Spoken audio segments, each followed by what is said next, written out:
کے خلاف ہے۔ اب آپ غور کریں یہ کیسا مذہب ہے جو حدیث کے خلاف ہے؟ یہ تو سمجھ آتی ہے کوئی بندہ کہے ہمارا مذہب حکمرانوں کے خلاف ہے، برادری کے خلاف، وڈیروں کے خلاف، مولویوں کے خلاف، اماموں کے خلاف ہے۔ اگر کوئی مسلمان یہ کہے کہ ہمارا مذہب حدیث کے خلاف ہے تو آپ غور کریں وہ کیسا مذہب ہے؟ حدیث کا انکار کیا گیا، کس وجہ سے؟ تقلید کی وجہ سے۔ قرآن کو چھوڑا گیا تقلید کی وجہ سے۔ قرآن میں ہے ماں اپنے بچے کو زیادہ سے زیادہ 2 سال تک دودھ پلا سکتی ہے، فقہ حنفی کہتی ہے نہیں 2.5 سال تک پلا سکتی ہے۔ آپ قرآن کو چھوڑ بیٹھے تقلید کی وجہ سے، حدیث کو چھوڑ بیٹھے تقلید کی وجہ سے۔ حدیث میں کیا ہے؟ دوہری اذان حدیث سے ثابت ہے۔ مسلم اٹھائیے، ابو داؤد، نسائی، ترمذی، ابن ماجہ، مشکات، دارمی اٹھائیے۔ ابو محذورہ کو کائنات کے امام نے دوہری اذان سکھائی۔ اور ہدایہ اٹھائیے جلد اول صفحہ نمبر 77 پہ کیا ہے؟ ولا ترجیع فیہ، دوہری اذان جائز ہی نہیں ہے۔ حدیث میں ہے جائز ہے، اس میں کیا ہے؟ جائز ہی نہیں ہے۔ آگے بڑھیے، دوہری اذان کا بھی آپ نے انکار کیا فقہ حنفی کی وجہ سے، تقلید کی وجہ سے۔ اقراری تکبیر کا آپ نے انکار کیا فقہ حنفی کی وجہ سے۔ رفع دین کا آپ نے انکار کیا، فاتحہ کا آپ نے انکار کیا، آمین کا آپ نے انکار کیا فقہ حنفی کی وجہ سے۔ حدیث کو سینے سے لگائیے، حدیث کے ساتھ محبت اور پیار کیجیے۔ قرآن بھی اللہ کی وحی، حدیث مصطفیٰ بھی اللہ کی وحی ہے، اس میں کوئی شک نہیں ہے۔ اور آپ صحابہ کا امام دیکھیں، اگر حدیث ان کی بصارت کے خلاف ہوتی، عقل کے خلاف ہوتی، تب بھی اس کو مانتے۔ آپ غور کریں، کائنات کے امام جا رہے ہیں، ابھی راستے کے اندر ہیں، صحابہ بھی آپ کے ساتھ ہیں، سامنے سے اونٹ پہ سوار ایک نوجوان ہے، وہ آپ کے قریب آ گیا ہے، آپ نے فرمایا رک جائیے، ماذا ترید، آپ کیا چاہتے ہیں، کس چیز کی تلاش میں ہیں؟ اس میدانی علاقے میں آپ سفر کر رہے ہیں۔ وہ کہنے لگا ارید محمد صلی اللہ علیہ وسلم، میں محمد کی تلاش میں ہوں۔ کائنات کے امام نے فرمایا میں محمد ہوں صلی اللہ علیہ وسلم، میں محمد ہوں، بتائیے کیا بات ہے؟ وہ اپنی سواری سے اترا، کہنے لگا مجھے کافی دن ہو گئے میں آپ کو ڈھونڈ رہا ہوں، مجھے بھوک لگتی تھی، میں گھاس کھاتا تھا، میں اپنے اونٹ کو بھی گھاس ہی کھلاتا رہا صرف آپ کی تلاش میں۔ پھر وہ کہنے لگا اللہ کے رسول اب آپ مل گئے ہیں، میں نے آپ سے کچھ سوال کرنے ہیں، اور میں دیہاتی آدمی ہوں، میرا انداز گفتگو اچھا نہیں ہے، آپ ناراض مت ہونا۔ آپ نے فرمایا سلما بدالہ کا، آپ کا جو سوال ہے آپ کریں۔ اس نے کہا کہ آپ اس اللہ کی قسم اٹھا کے کہیں جس اللہ نے زمین و آسمان بنائے ہیں، کیا اسی اللہ نے آپ کو رسول بنایا ہے؟ آپ نے فرمایا جی ہاں، جس اللہ نے زمین و آسمان بنائے ہیں اسی اللہ نے مجھے پیغمبر بنایا ہے۔ وہ سوال کرتا رہا، آپ جواب دیتے رہے۔ وہ کہنے لگا ٹھیک ہے اب میں جاتا ہوں۔ جب وہ جانے لگا اس کا اونٹ ہلا، ان بیلنس ہوا، یہ گر گیا۔ کائنات کے امام نے صحابہ سے فرمایا اسے اٹھاؤ۔ صحابہ قریب گئے، دیکھا کہ بندہ فوت ہو گیا ہے۔ اب صحابہ نے دیکھا کہ بندہ فوت ہو گیا، کائنات کے امام آسمان کی طرف دیکھتے گئے، کبھی اس نوجوان کی طرف دیکھتے ہیں۔ اتنے میں آپ نے فرمایا میرے صحابہ یہ بندہ سچا تھا، اس نے کہا نا کہ میں بھوکا تھا، گھاس کھاتا رہا، یہ سچا تھا، کیونکہ میں دیکھ رہا ہوں لقد رأیت الملکین، میں فرشتوں کو دیکھ رہا ہوں کہ فرشتے جنت کے پھل اور میوے اس کے منہ میں ڈال رہے ہیں۔ اب آپ غور کریں، صحابہ دیکھ رہے ہیں بندہ فوت ہو گیا ہے، اس کا منہ بند ہے، کائنات کے امام فرما رہے گئے میں یہ دیکھ رہا ہوں فرشتے اسے جنت کے پھل اور میوے کھلا رہے۔ اب یہ حدیث عقل کے خلاف ہے، بصارت کے خلاف ہے، عقل نہیں مانتی، بندہ سامنے پڑا ہوا ہے، ٹھیک ہے فرشتے نظر نہ آتے نہ آئے، جنت کے پھل ہیں وہ بھی نظر نہ آئے، کم از کم یہ تو نظر آ جاتا کہ یہ کھا رہا ہے، منہ تو کھلا ہوا ہوتا، یہ کیسے کھا رہا ہے؟ صحابہ کا امام دیکھے سوال نہ کیا۔ آج کیا ہوتا ہے؟ سامنے حدیث ہے، اگرچہ مگرچہ چونکہ چنانچہ ایسا کریں گے تو ایسا ہو جائے گا۔ نحن المقلدون یجب علینا تقلید امامنا ابی حنیفہ، ہم پہ تو ابو حنیفہ کی تقلید واجب ہے۔ یہ آپ پہ ابو حنیفہ کی تقلید کس نے واجب کی؟ آپ کے پاس کیا دلیل ہے؟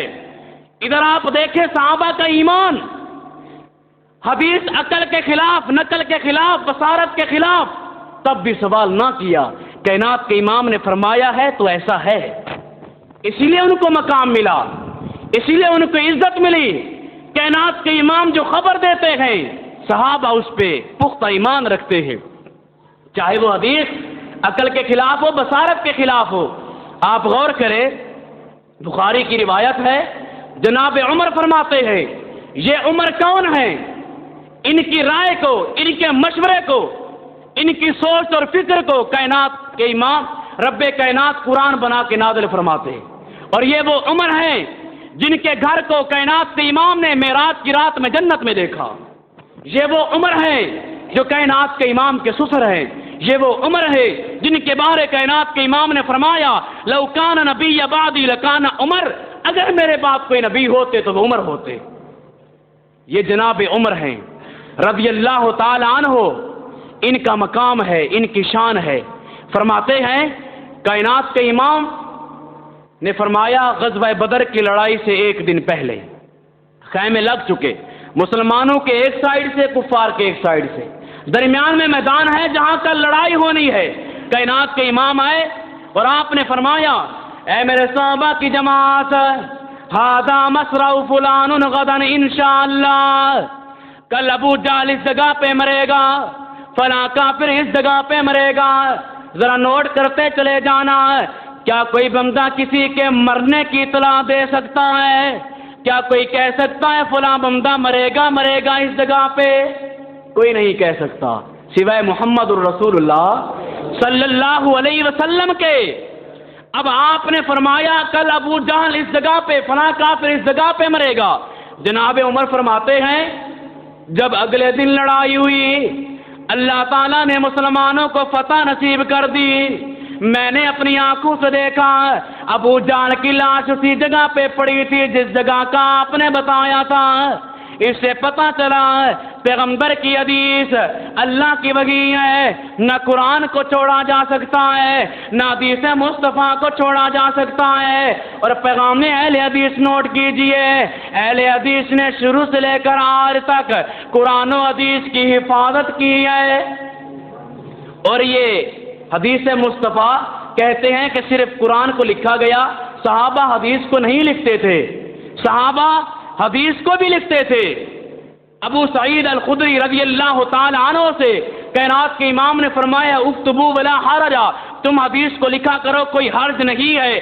آپ نے عبداللہ بن عمرو بن عاص رضی اللہ تعالی عنہ سے فرمایا، اکتب فوالذی نفسی بیدی ما یخرج منہ الا حق، اے میرے پیارے صحابی، میں جو بولتا ہوں وہ لکھا کر، کیونکہ میرے منہ سے حق کے علاوہ کچھ نہیں نکلتا۔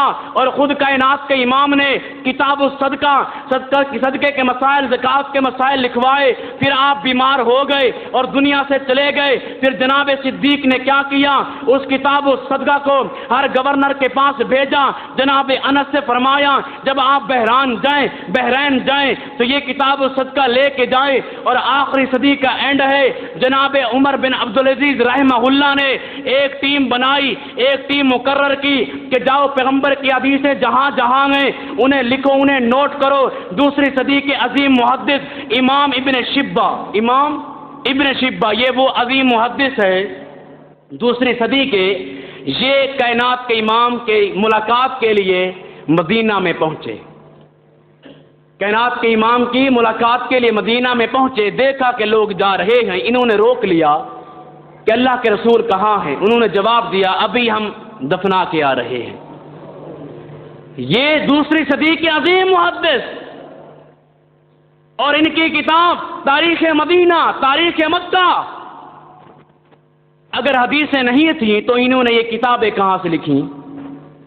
اسی طرح دوسری صدی کے عظیم محدث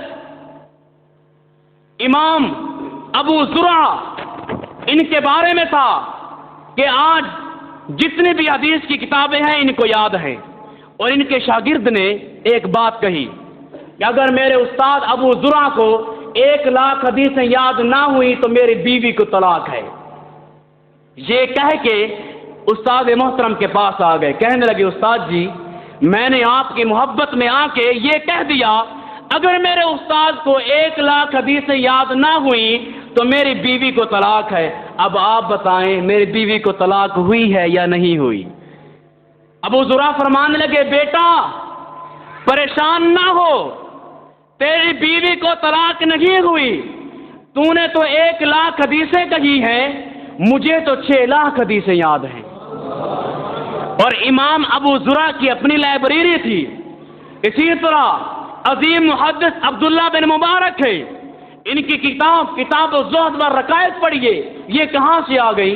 اگر حدیث کی کتابت نہیں تھی، حدیث کو نہیں لکھا گیا تو یہ کہاں سے آ گئی؟